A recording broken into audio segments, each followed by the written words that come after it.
Welcome to this week's edition of Tech Sunday Funday. And this week is a big one. We have so many exciting new product releases. We have new iPhones, new Apple Watches, lots of new cameras, and even an exciting vacuum cleaner. So here we go. Kicking it off is iRobot's new G9 series of vacuum cleaners. Now, I've always wanted a smart vacuum cleaner, but I've always lived in places with stairs, so it was never practical unless they create drone or jumping vacuum cleaners. Nonetheless, these vacuum cleaners seem really cool, especially if you live on sort of like a one-floor open plan flat. So there are two new versions of iRobot's vacuum cleaner, one that has a mop built in and one without. The one with the mop starts at a hefty $1,399. And the one without is $899. The one with the mop has a retractable mop which can lift itself up so it doesn't get your carpets all wet. And another cool feature is that it's able to empty its own tank and refill the mop tank as well. Both the combo version with a mop and the vacuum only version have a new AI obstacle avoidance system, so it isn't going to run into your cat, and it also avoids dog poop, just like us. So we're going to have to release another robot just to pick up dog poop. There's a cool new feature called Dirt Detective, which learns which rooms of your house are dirtiest and cleans those first. Be very interesting to know how it actually does this. So that's the new iRobot series of vacuum cleaners. So next up is a big Google Photos update. I love Google Photos. It's one of my favorite applications for storing and accessing my photos.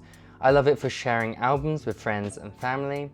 I love the search functionality, being able to uncover old memories. But one thing that was always lacking was the editing suite, being able to fine-tune your photos after you've taken them. So with this big update, Google has overhauled its editing suite with 4 or 5 if you're a Google One subscriber, different editing panels. The first one is Suggestions, and it's in the name. Google Photos will suggest edits to make your photo better. This is everything from color changes, or if you've taken a portrait, it could suggest adding a blur. Next one is Crop. Google Photos had cropping facilities before, but it was very freeform. Now they have pre-configured aspect ratios so you can quickly change the size of your photo. So if you took a landscape photo and quickly wanted to edit it to a vertical one, it's just a simple click. Next up, Tools. This will only pop up when your photo can benefit from Google's suite of tools. So because I've taken a photo of the sky here, it's brought up the Sky tool, which allows me to alter the color of the sky. But if you took a portrait of someone, it would bring up the Portrait tool, which allows you to add sort of like an artificial portrait light to emulate a studio feeling. I'm sure they'll add more tools in the future as well. Next up is Adjust, which allows you to fine-tune your photos after you've taken them. So everything from brightness to contrast to shadows, quite similar to Instagram's suite of adjusting tools as well. And finally, also in the vein of Instagram, filters. So quick, fun filters that completely alter and add character to your photos. So that's the new Google Photos editing suite. Last week was a week of new speakers, and this week is clearly a week of new cameras. So starting off that trend is Fujifilm's latest medium format camera. Medium format is even larger than a full frame camera, 1.7 times larger in fact.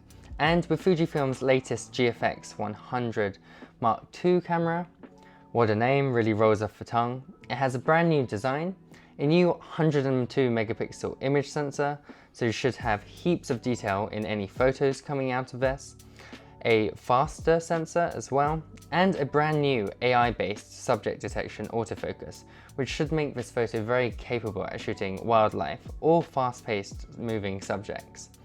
While being a very capable photography camera, it's also a very capable film camera as well. The GFX100 II is capable of filming 8K at 30 frames per second, but also 4K at 60 frames per second, and also has the capability of filming 5.8K video at 30 frames per second, which gives you the capability of cropping later as well.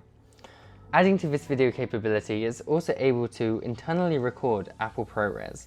So this is going to be a filmmaker's dream. It also has 8 stops of image stabilization, which is going to help when filming handheld, but also when using zoom lenses as well. Another amazing feature coming to this camera is integrated frame I/O camera to cloud without any additional accessories, which allows you to capture photos and immediately send it to the cloud as well. Kind of like your smartphone. I think more cameras should have this and be a bit more smartphone-like in the transfer of photos from initially shooting and then to the cloud. So you can get this incredible camera for a nice cool price of $7,500 in the US. The next camera on the list is a very different camera. It doesn't pack the same huge sensor as the Fujifilm camera, nor the huge megapixel count, but it's just as capable. It's just very different. Panasonic's G9 II camera is a micro four thirds camera with a much more modest 25 megapixel sensor. Traditionally, this line of cameras is a photography first camera, leaving the video heavy features to Panasonic's GH series of cameras. But this camera is a little bit of a hybrid beast, being both capable at photography and videography. The biggest change here is Panasonic's move to a phase detect based hybrid autofocus, moving on from the sort of aging contrast-based autofocus, which has been a weak point of Panasonic's recent cameras. The new Panasonic G9 II has a very capable in-body stabilization system, capable of up to 8 stops of stabilization, which should prove useful in both wildlife photography and its shooting video. The G9 II is also very capable of shooting video. Maybe not quite as capable as its brother, the GH6. This is because it's lacking the CF Express card, which means you can't shoot ProRes video at 4K without an SSD. But it's still very capable. It can shoot video up to 4K 120 frames per second and shares the same 5.8K open gate recording as the GH6. In many ways, it's more capable because it has the new better phase detect autofocus, which means it's going to hold on to focus better, especially if you're vlogging. And it comes at a lower price point, starting at $1,900 or £1,700. Okay, now onto probably the biggest news, the new iPhones. If you missed the event, then please check out my summary video that I posted a few days ago. But here is a quick whistle-stop tour. The standard iPhone 15s are kind of like last year's iPhone 14 Pros, but worse. They share the same A16 Bionic processors from last year's Pro iPhones. They have a dynamic island. They have a slightly new contoured design, so it should be more comfortable in the hand. The camera gets a 48 megapixel main camera from last year's Pro iPhone. It has a better portrait mode, which now kicks in automatically. And there's this really cool feature where you can switch the focus of a photo after you've taken it. The display is improved with 1600 nits for HDR content, 2000 nits for sunny days, but unfortunately it's still a 60Hz screen, which is unacceptable in 2023. But the most important update is the new USB-C port. Bye bye Lightning, you won't be missed. Now I can use one cable to charge everything. Happy days. Moving on to the iPhone 15 Pro, arguably the more interesting of the new iPhones, because Apple always saves its most interesting updates for the Pro iPhones. They are made out of titanium, which should be lighter, which is fantastic because traditionally the Pro iPhones are really heavy. Next, the display, we get thinner bezels, so we're getting closer to that 100% screen dream. It comes in the same sizes. It still has a 120Hz screen, so it should be nice and smooth. But the biggest update might be the new button. We no longer have the mute button, it's now replaced by an action button, which still allows you to toggle between silent modes if you hold it, but the big update is that you can customize a set of actions for it. So you might want to press it to launch the camera quickly, or you can create a Siri shortcut, which basically allows you to do anything. You can open any app, or you can set a smart home, launch a smart home shortcut, so press a button and play a playlist on your HomePod, for example, or something as simple as quickly bringing up a voice memo. It's now powered by the new A17 Pro, which is Apple's first 3nm chip, which actually brings some big gains in both efficiency and power as well. The new camera system on the Pro iPhones seems very capable, with Apple claiming that you get the equivalent of 7 lenses. Now you don't actually have 7 lenses, there's only 3, but with clever software, you're able to emulate 7 lenses. So the main camera sensor is 48 megapixels and has a larger sensor than the standard iPhones. The ultra wide is slightly improved. With the main camera, you're able to shoot 3 different focal lengths using the main lens by cropping into the sensor.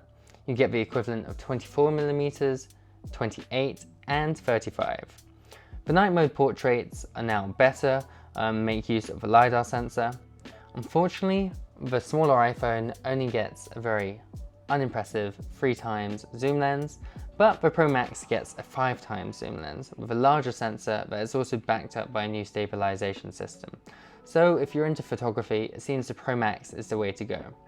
It also gets a USB-C port, but it's faster than the one on the standard iPhone, with speeds of up to 10 gigabits per second. So that's the new iPhones. Moving on to the Apple Watches, we have the Apple Watch Series 9 and the Apple Watch Ultra 2. The Apple Watch Series 9 looks exactly the same as last year's, but you now get a pink version. The biggest change is the new S9 chip, which is much faster than previous generations. You get a new neural engine, which allows it to process machine learning tasks twice as fast. Siri requests can now be processed on device, which is fantastic, so you don't get that delay of it sending a request to the cloud and returning it to your watch.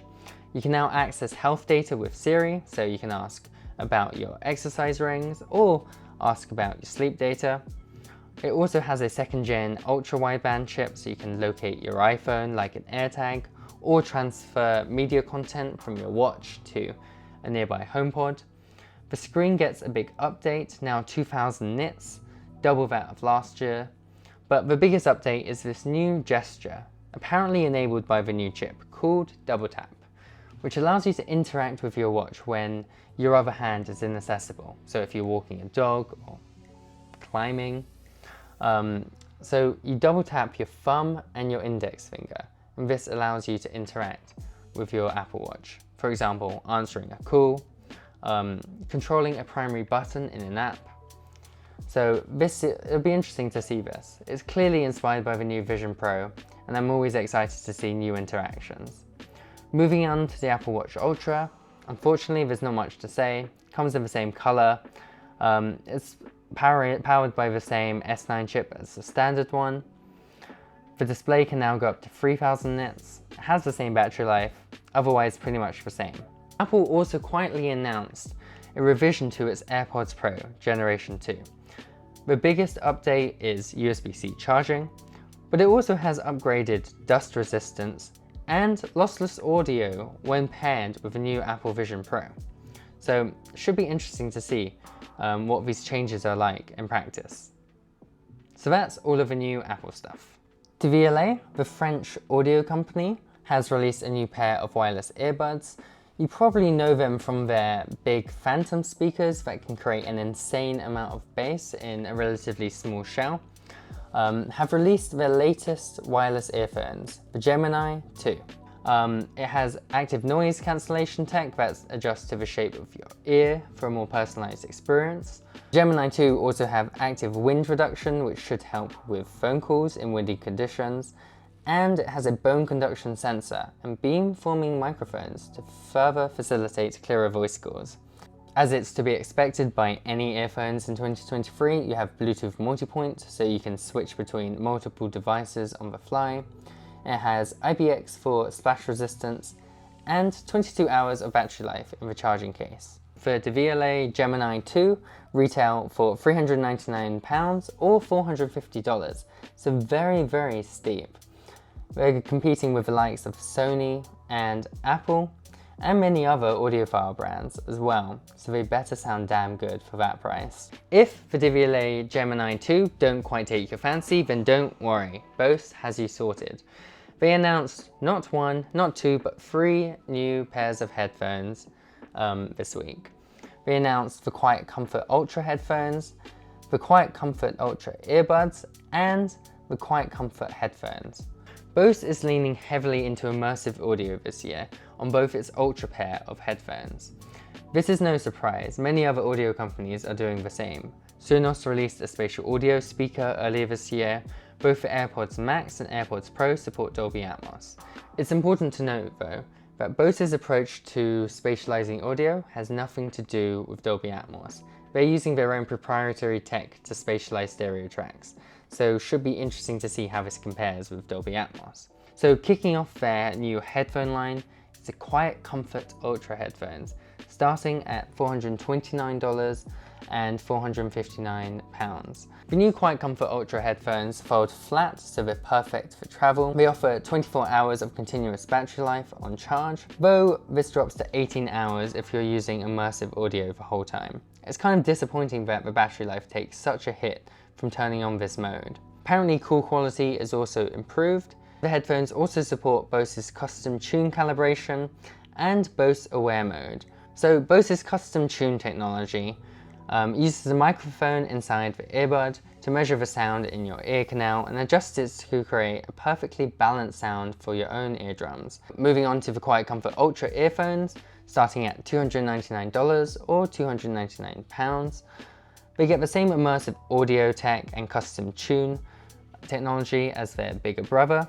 It has 6 hours of battery life and only 4 when immersive audio is turned on. We also sell a wireless charging case for additional £50 or $49, which is super disappointing when competitors are including this in the base price. And finally, the QuietComfort headphones, which are replacing the QC45s, seem to get a very minor refresh with adjustable noise cancellation modes, a set of custom modes, and 24 hours of battery life. So a mild refresh for a very popular headphone. And to finish off for today, another camera. Blackmagic has announced their latest cinema camera 6K. If you haven't heard of Blackmagic, they create video cameras, broadcasting equipment, and my favorite video editing app, DaVinci Resolve.